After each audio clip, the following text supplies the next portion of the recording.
अस्सलामु अलैकुम व रहमतुल्लाहि व बरकातुहू। दोस्तों, आज की ये कहानी एक ऐसी कौम की है जो ताकत में बहुत आगे थी, लेकिन घमंड और नाफरमानी ने उन्हें मिटा दिया। कुरान मजीद में इस कौम का नाम है कौम ए समूद। आइए जानते हैं इस कौम की तबाही की सच्ची कहानी।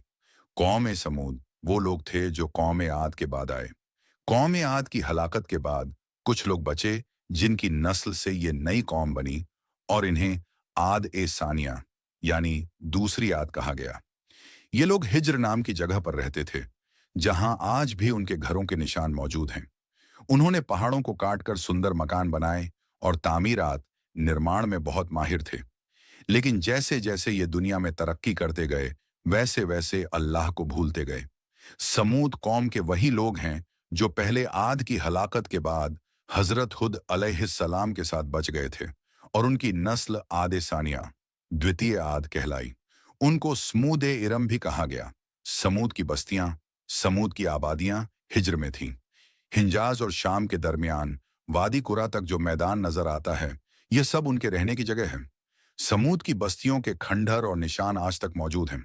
इनकी खास बात यह है कि इन बस्तियों में मकान पहाड़ों को काट कर बनाए गए थे। गोया समूद तामीरात के मामले में बहुत ज्यादा माहिर थे। दोस्तों, समूद के जमाने के मसले के बारे में कोई तो शुदा बाकायदा वक्त नहीं बताया जा सकता। अलबत्ता यकीनी तौर पर कहा जा सकता है कि इनका जमाना हजरत इब्राहिम अलैहिस्सलाम से पहले का जमाना है। समूद अपने बुत परस्त पुरखों की तरह बूत परस्त थे। वे खुदा के अलावा बहुत से बातिल माबूदों के प्रस्तार थे और शिर्क में डूबे हुए थे। इसलिए उनकी इस्लाह के लिए भी और उन पर हक वाजह करने के लिए भी उन्हीं के कबीले में से हजरत सालेह अलैहिस्सलाम को नसीहत करने वाला पैगंबर और रसूल बनाकर भेजा, ताकि वह सीधे रास्ते पर लाए, उन पर वाजह करे कि कायनात की हर चीज अल्लाह के एक होने और अकेले होने पर गवाह है।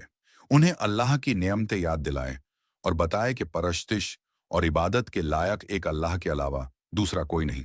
कुरान मजीद की यह सुन्नत है कि वह इंसानों की हिदायत के लिए पिछली कौमों के और उन्हें हिदायत के रास्ते पर लगाने के वाक़ये और हालात बयान करके नसीहतों और वाजों का सामान जुटाता है, ताकि यह मालूम हो सके कि जिन उम्मतों ने उनकी बातों का इनकार किया और उनका मजाक उड़ाया और उन्हें झुठलाया, तो अल्लाह ताला ने अपने सच्चे रसूल की तस्दीक के लिए कभी अपने आप और कभी कौम की मांग करने पर ऐसी निशानियां नाजिल फरमाई जो नबियों और रसूलों की तस्दीक की वजह बनी और मोजा कहलाई। लेकिन अगर कौम ने इस निशानी और मोजा के बाद भी झुठलाने को न छोड़ा और न दुश्मनी छोड़ी, बल्कि जिद पर अड़े रहे, तो फिर अल्लाह के अजाब ने आकर उनको तबाह व हलाक कर दिया और उनके वाक़ियों को आने वाली कौम के लिए इबरत व नसीहत का सामान बना दिया।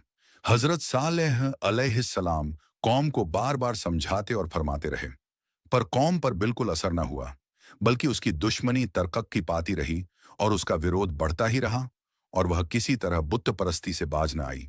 अगरचे एक छोटी और कमजोर जमात ने ईमान कबूल कर लिया और वह मुसलमान हो गई, मगर कौम के सरदार और बड़े बड़े सरमायादार उसी तरह बातिल परस्ती पर कायम रहे और उन्होंने दी हुई हर किस्म की नेमतों का शुक्रिया अदा करने के बजाय नाशुक्री का तरीका अपना लिया।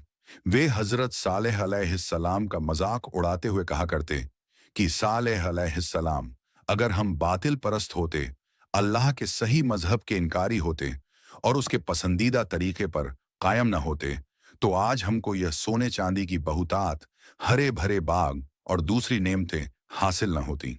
तुम खुद को और अपने मानने वालों को देखो और फिर उनकी तंगहाली और गरीबी पर नजर करो और बतलाओ कि अल्लाह के प्यारे और मकबूल कौन हैं। हजरत सालेह अलैहिस्सलाम फरमाते कि तुम अपने इस ऐश और अमीरी पर शेखी न मारो और अल्लाह के सच्चे रसूल और उसके सच्चे दीन का मजाक न उड़ाओ। इसलिए अगर तुम्हारे घमंड और दुश्मनी का यही हाल रहा, तो पल में सब कुछ फना हो जाएगा और फिर न तुम रहोगे और न यह तुम्हारा समाज। बेशक ये सब अल्लाह की नेमतें हैं, बशर्ते कि इनके हासिल करने वाले उसका शुक्र अदा करें और उसके सामने सरे नियाज झुकाएं, और बेशक यही अजाब व लानत के सामान है अगर इनका इस्तिकबाल शेखी व गुरूर के साथ किया जाए। इसलिए यह समझना गलती है कि ऐश का हर सामान अल्लाह की खुशनुदी का नतीजा है। समूद को यह हैरानी थी कि यह कैसे मुमकिन है कि हम ही में से एक इंसान अल्लाह का पैगंबर बन जाए और वह अल्लाह का हुक्म सुनाने लगे। वे बड़े ताज्जुब से कहते कि हमारी मौजूदगी में उस पर खुदा की नसीहत उतरती है। यानी अगर ऐसा होना ही था तो इसके अहल हम थे, न कि सालेह अलैहिस्सलाम। और कभी अपनी कौम के कमजोर लोगों, जो कि मुसलमान हो गए थे, उनको खिताब करके कहते, क्या तुमको यकीन है कि बिला शुबहा सालेह अपने परवरदिगार का रसूल है? और मुसलमान जवाब देते, बेशक हम तो इसके लाए हुए पैगाम या ईमान रखते हैं। तब ये कौम के इनकार करने वाले समुद कौम गुस्से में कहते, बेशक हमको उस चीज का जिस पर तुम्हारा ईमान है इनकार करते हैं। बहरहाल हजरत सालेह अलैहिस्सलाम की मगरूर व सरकश कौम ने उनकी पैगंबराना दावत व नसीहत को मानने से इनकार किया और अल्लाह के निशान मौजे का मुतालबा किया। तब सालेह ने अल्लाह के दरबार में दुआ की और कबूलियत के बाद अपनी कौम से फरमाया कि तुम्हारा मतलूब निशान ऊँटनी की शक्ल में यहाँ मौजूद है। देखो, अगर तुमने इसको तकलीफ पहुंचाई तो फिर यही हलाकत का सामान साबित होगा। और अल्लाह ने तुम्हारे और उसके दरमियान पानी के बारी तय कर दी है। एक दिन तुम्हारा है और एक दिन इसका, इसलिए इसमें फर्क ना आए। कौआन मजीद ने इसे नाकतुल्लाह, अल्लाह की ऊँटनी, कहा है ताकि यह बात नजरों में रहे कि यूं तो तमाम मखलूक अल्लाह ही की मिल्कियत है, मगर समूद ने चूंकि उनको खुदा की एक निशानी की शक्ल में तलब किया था, इसलिए उसकी मौजूदा खसूसियत ने उसको अल्लाह की निशानी का लक़ब दिलाया। साथ ही उसको लकुम आयाती ही, तुम्हारे लिए निशानी, कहकर यह भी बताया कि यह निशानी अपने भीतर खास अहमियत रखती है। लेकिन बदकिस्मत कौम समूद ज्यादा देर तक इसको बर्दाश्त न कर सकी और एक दिन साजिश करके ऊँटनी को घायल कर डाला। हजरत सालेह को जब यह मालूम हुआ तो आंखों पे आंसू लाकर फरमाने लगे, बदबख्त कौम, आखिर तुझसे सब्र ना हो सका। अब अल्लाह के अजाब का इंतजार कर। 3 दिन के बाद न टलने वाला अजाब आएगा और तुम सबको हमेशा के लिए तहस नहस कर दिया जाएगा। समूद पर अजाब आने की निशानियां अगले सुबह से ही शुरू हो गईं। यानी पहले दिन इन सब के चेहरे इस तरह पीले पड़ गए जैसा कि हर शुरुआती हालत में हो जाया करता है, और दूसरे दिन सबके चेहरे लाल थे, गोया खौफ दहशत का ये दूसरा दर्जा था। और तीसरे दिन इन सबके चेहरे स्याह थे और अंधेरा छाया हुआ था। ये खौफ व दहशत का वह तीसरा दर्जा है जिसके बाद मौत का दर्जा रह जाता है। बहरहाल इन 3 दिनों के बाद वादा किया गया वक़्त आ पहुंचा और रात के वक़्त एक हैबतनाक आवाज ने हर आदमी को उसी हालत में हलाक कर दिया जिस हालत में वह था। कुरान मजीद ने हलाक कर देने वाली आवाज को किसी जगह साइका, कड़कदार बिजली, और किसी जगह रजफा, जलजला डाल देने वाली चीज, किसी जगह तागिया, दहशतनाक, और कहीं सैहा, चीख फरमाया। एक तरफ समूद पर यह अजाब आया और उनकी बस्तियों को तबाह व बर्बाद करके सरकशों की सरकशी और घमंडियों का अंजाम जाहिर हुआ, जबकि दूसरी ओर हजरत सालेह अलैहिस्सलाम और उनकी पैरवी करने वाले मुसलमानों को अल्लाह ने अपनी हिफाजत में ले लिया और उनको इस अजाब से महफूज रखा।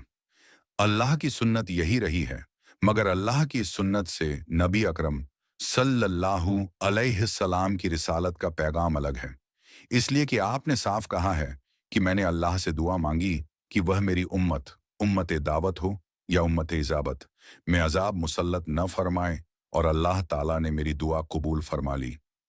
कुरान मजीद ने इसकी तस्दीक इस तरह की है, ऐ रसूल, इस हाल में कि आप उनमें मौजूद हैं, अल्लाह ताला इन काफिरों पर अजाब मुसल्लत न करेगा।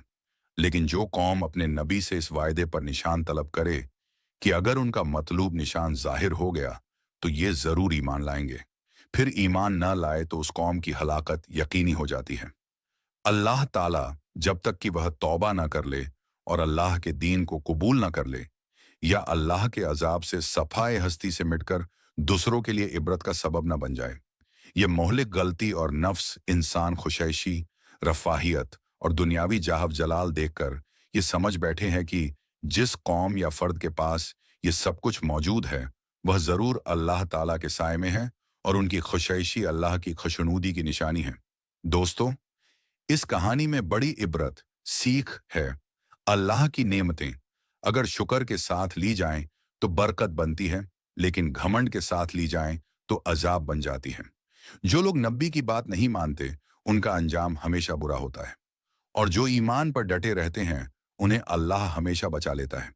अगर आपको यह वीडियो पसंद आया हो तो लाइक करें, शेयर करें और चैनल अल हुज़ैफा को सब्सक्राइब करना ना भूलें, ताकि हम आपको कुरान और हदीस की ऐसी ही सच्ची और दिल को छू लेने वाली कहानियां सुनाते रहें। फिर मिलते हैं अगले वीडियो में। खुदा हाफिज।